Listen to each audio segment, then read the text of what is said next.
Aaron, it looked like you were talking, but we can't hear you. Think I fixed it. Can you hear me now? Yep. Woohoo! All right. Always interesting trying to figure out in-office technology. Hello, everyone. Give me one moment to do a quick attendance.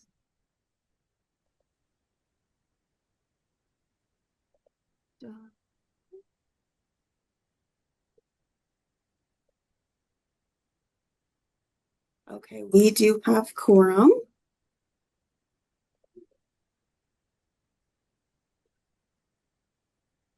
Okay, amazing. Thank you all for being here.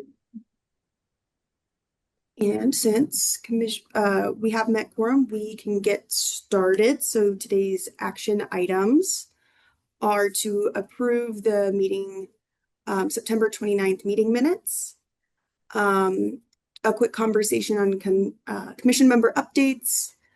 We'll discuss the process of commission officer voting that will take place in December. There will be a brief executive session and then a discussion and vote on returned EEBT funds and a vote on final numbers, and some time left at the end for public comment. So at that, approval of meeting minutes for September 29th. I motion to approve. Thank you. A second.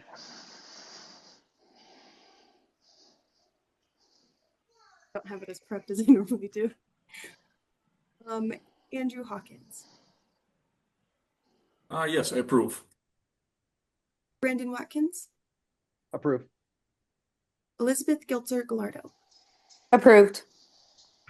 With no objections, the motion passes. Thank you all. So moving to the second action item, some commission member updates. So Teresa Cullen. Cynthia, do you want to do this part or am I okay too? Been handling it and you're okay. I didn't know so, yeah. I'm allowed to. So TK did resign from the commission due to retirement. So CDHS is working on nominating a new representative for their office. And Regina Bosma also resigned. So we will be working to fill the seat for the representative of an entity that serves a population that is eligible for low-income assistance. Luke, do you want me to say anything? Sure, I can say it now or at the end of the meeting, but yeah, this is going to be my final meeting as well. It's been an honor to be chair of this commission for 3 years and looking forward to passing the torch to someone else at Energy Outreach Colorado to continue to serve on the commission. So bittersweet moment, but thanks for all the support and everyone's commitment to really low-income households energy affordability. Thank you, Luke. Thank you very much for your help and for participating and for thanks, Doug. welcoming me on. Yeah. Appreciate it. I second that. Thank you, Luke, for all of your work on the commission and all that you have taught us all. So I appreciate it. Cynthia, as we move to speak about the commission officer voting, Cynthia is going to go over what the role and responsibility of that is, and then I will discuss what that process will look like at the next meeting. Sure. So at our December meeting, we're going to be voting on officers. And as a reminder, the responsibilities for officers are outlined in the bylaws. We have 2 officers, the chair and the vice chair. And the duties of the chair include presiding over commission meetings when in attendance, coordinating with CEO or the director of CEO or their designee to ensure commission business is conducted in an efficient manner, ensuring the commission adheres to statutory obligations, observing and supporting members in enforcing the commission bylaws, and performing all other duties as provided by the bylaws or prescribed by the commission. And the vice chair duties are essentially to do all of the chair duties when the chair is absent. Happy to answer any questions about those before Erin walks through process.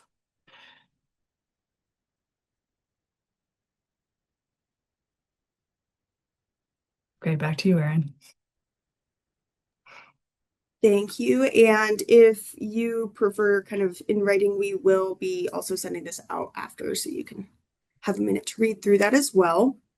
So the process, we will ask that folks who would like to nominate themselves for either chair or vice chair send that in to me and Cynthia and provide a brief paragraph about qualifications.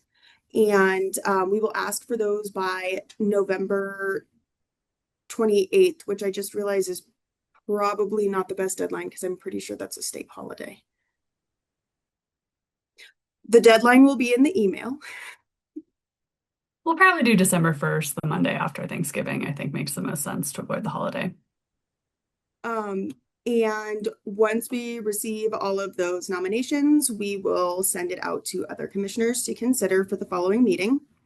And then at that meeting, as we begin into, the vote, I will send out a form for you to make your vote. And then we will see what the outcome of that is. If anyone is nominating themselves and is uncontested, we will also note that in the email prior to the meeting. Any questions about that process? And Erin said this, but just to reiterate, as I know everyone knows from our open meeting law training, is that if you have to send the email just to me and Erin, you cannot email other commission members because that would there'd be an impermissible communication outside the scope of an open meeting. So just want to be very explicit about that requirement. Great segue. As a reminder, at the next meeting, it is also our annual training to get more in depth. All right. Now that we have gone over those housekeeping items, we can move to the executive session. So the committee will now enter into executive session to receive legal advice. And for the record, my name is Cynthia Vitale, Assistant Attorney General for the Legislative Commission on Low-Income Energy and Water Assistance. Executive session is required for the Commission to receive legal advice on the allocation of EASBC funds that were returned by CDHS. For discussion of these matters, executive session is authorized pursuant to Colorado Revised Statute 246402 3A2. Is there a motion to go into executive session? Yeah, I'll motion to go into executive session. I'll second.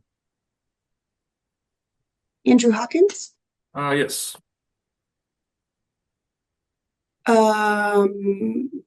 Luke Ilderson? Yes. Thank you. Elizabeth Gilter-Gallardo? Yes. Thank you all. Okay, the motion to enter executive session is passed, and at this point, we need everyone aside from the committee and its legal counsel to please exit the virtual meeting. We will now go off the record, and a separate record will be kept of confidential attorney-client communication. Board.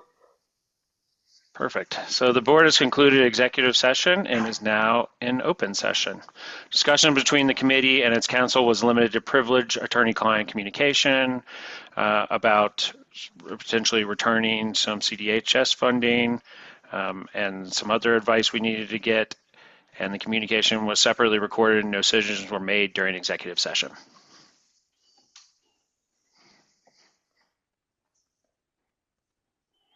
Okay, so we have a couple of votes. now related to the allocation of EASBC funds. I think the first one makes most sense is on the reallocation of the returned CDHS dollars. So do any commissioners want to make a motion on how to handle that?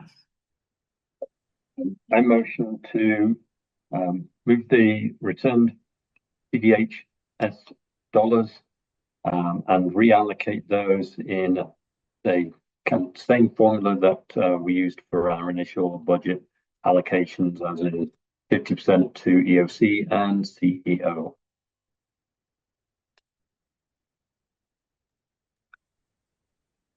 I second that motion.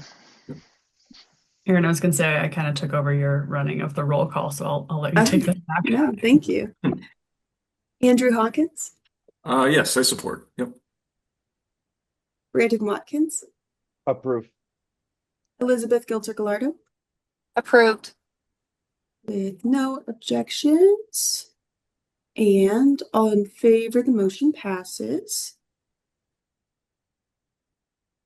And you're welcome to still drive because I'm not sure how to word the next vote. Sure. I'll tee up the next one. Thank you. So as a reminder, and for the record, the commission voted at our last meeting on general percentage allocations of the EASBC dollars that are consistent with the statutory requirements. But for the record, we'd like to do what we call kind of a cleanup vote at this meeting once we have all of the exact dollar amounts in, so we can vote specifically on the exact amounts going to each program. We have a very nice spreadsheet that EOC provided. So Luke, I don't know if you want to pull that up and share those numbers, or if you'd like me or Aaron to do so.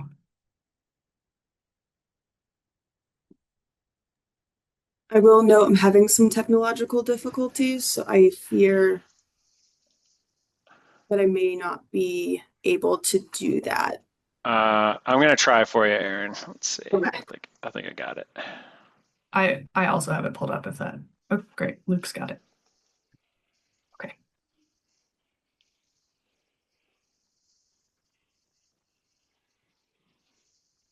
Can everyone see that? I got like a million windows open and two screens. It's looking a little funny right now, but Yeah.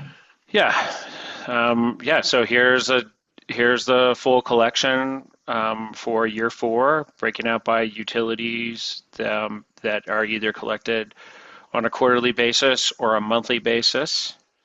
I do want to note that very appreciative of Xcel Energy moving from a quarterly basis to a monthly collection basis. This just gives us better awareness of tracking if there's any decrease in budget that we need to anticipate for. So that you'll see that change reflected here, where Xcel moved from a quarterly collection and deposit to a monthly collection and deposit, similar to Colorado Natural Gas. And then all the breakouts for year 4 for education, CDHS's EEBT program, and then Energy Outreach Colorado's Energy Assistance Program, the Colorado Energy Office's Weatherization Program, the additional funding that goes to those programs include, and as well the returned funding we just discussed. I just want to note on here, I don't see, at least as it is shown here, I don't see CEOs for like the same, like 45% and the additional 5%. Is that cut off, or is that? No, Brandon, I think that's just, I think I should have probably added just basically the same, I should have made those headers EOC and CEO 45% and EOC and CEO 5%. So what you're looking at where it says EOC 45% and EOC additional 5% is the same amount of funds that CEO will be receiving from this year's allocation. And I apologize now that you pointed it out. You're right. That's Perfect. I just wanted to that point of clarification. So those numbers that would be the exact same CEO EOC. Exact same. Yeah. Cool. Thank you. as well as, that, the return funding that I did break out separately there at the very end. And if it helps, it's a total of $10,972,829.11 that EOC and the Energy Office will receive from year 4 collections.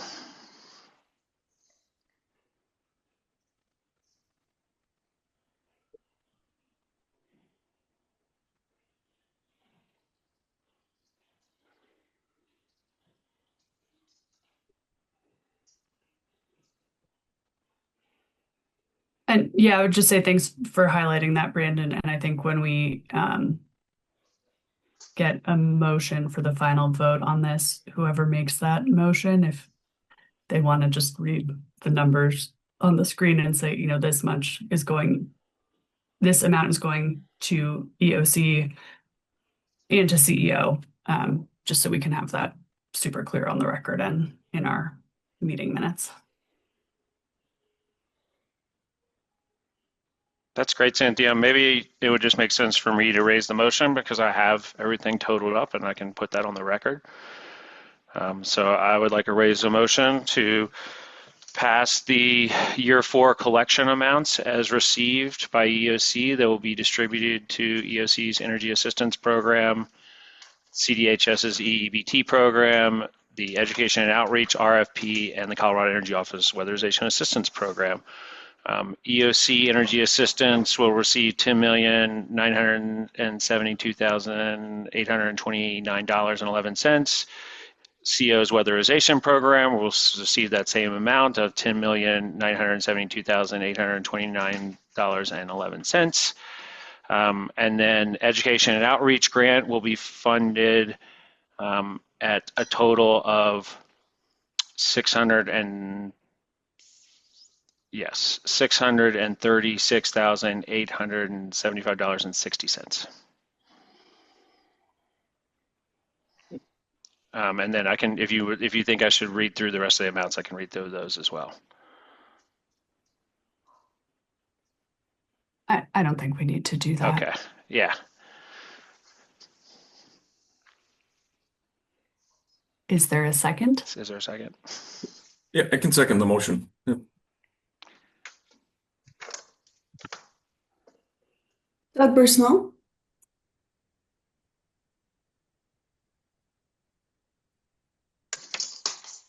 Aye. Brandon Watkins, Approved.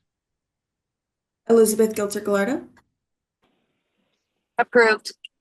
Thank you all. With all in favor, no objections, that motion passes.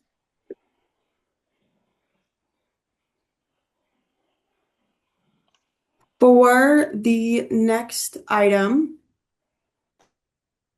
a discussion and vote on the reallocation of EOC grant dollars. Luke, do you want to provide a quick background on that? Yeah, so the last several years, just so everyone's aware, in the fall, once we have an understanding of what the annual collections will be, EOC releases a request for a proposal to really get proposals from nonprofit organizations who are kind of serving the community around how they plan to conduct outreach and education towards enrolling more households in the Weatherization Assistance Program, EOC's Energy Assistance Program if households are in arrears, or into LEAP and getting LEAP benefits through that program, as well as just kind of general conservation and rate education and other components of that. This year, we're moving to kind of a different model that's going to be more focused on a more community-led model, which we think will kind of decrease some of the communication barriers from different communities when we're kind of, we have many grantees in very rural parts of the state. Kind of oftentimes there's a different kind of approach that they have than some of our more urban partners. And we think, we need basically, there needs to be more funds to support some of the costs associated with administering the grant. None of those funds would go towards salary or any internal EOC cost. It would just be for supporting materials, supporting meeting supplies, supporting these organizations and kind of greater community involvement. And the costs were limited in the way that the grant was previously structured to not allow for that kind of additional administrative support of really materials and meeting cost that can add up quickly. We are also wanting to, based on managing over at least this last round 15 partners that we see to get better tracking of outcomes, to get more kind of a consistent way of approach across the state around education and outreach, that some software and tracking could be really helpful in grant management, and that as well as would be part of that cost. And so we're requesting that 5% of the the education and outreach grant budget be used for grant administration expenses. And that total will be $31,843.78.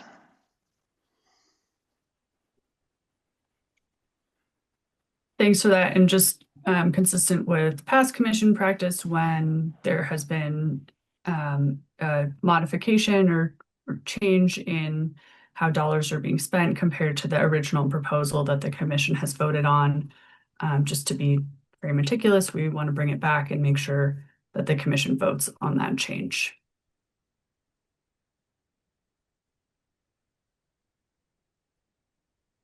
So is there a motion? I would motion to approve that. Second. Oh, go ahead. I'll second. Yes, I approve. Thank you. Sorry, I think I'm not hearing everything on my end. So just to make sure that everyone, Luke Ilderton, Aye.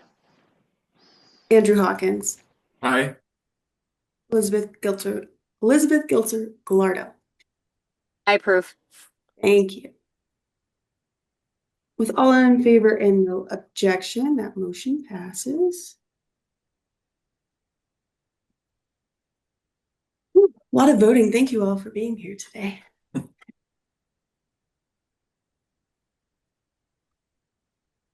Okay, so I believe that we've made it to the public comment portion of the agenda, and I will pass it over to Cynthia to tee that up. Sure. We've had some more public comment and interest in this commission at the last couple of meetings. And so we wanted to make sure there was adequate time and space in the agenda for folks to speak up.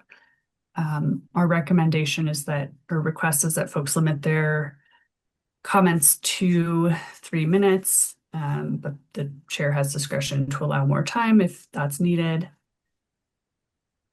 So with that, we can, I think we'll ask folks to use the raise hand function if anyone would like to make a public comment.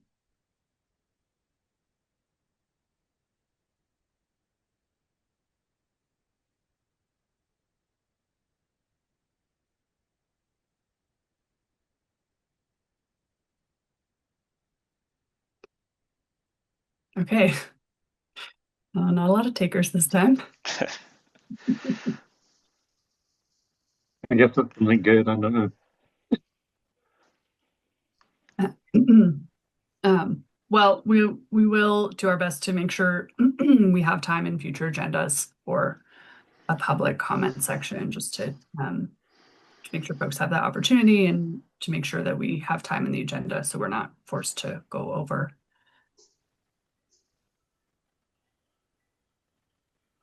Great, thank you. Yeah, I'll turn it back to you, Erin, if there's anything else you want to cover before adjournment. Just to make sure everybody is on the same page, I will send out a follow-up email to reiterate the commission officer voting process and those roles and responsibilities, and that we will be meeting December 10th. That was hold on, let me confirm that on the calendar. Which there is a calendar hold for. And at that meeting, we will be doing commission officer voting and annual training. And that will be 11 a.m. on December 10th. So at that, we have come to the meeting adjournment. If there is a motion to adjourn. I motion to adjourn. Q, is there a Second that. Thank you, Luke. Andrew Hawkins. Aye. Doug Bursnell. Aye. Brandon Watkins. Aye. With no objections, the meeting is adjourned. Thank you all, and I'll see you in December. Thanks, Luke. Thank you. Thanks, Doug. Yeah, Thanks, thank you, everyone. Doug. Thanks, Luke. Yep. Yep. Bye, everybody.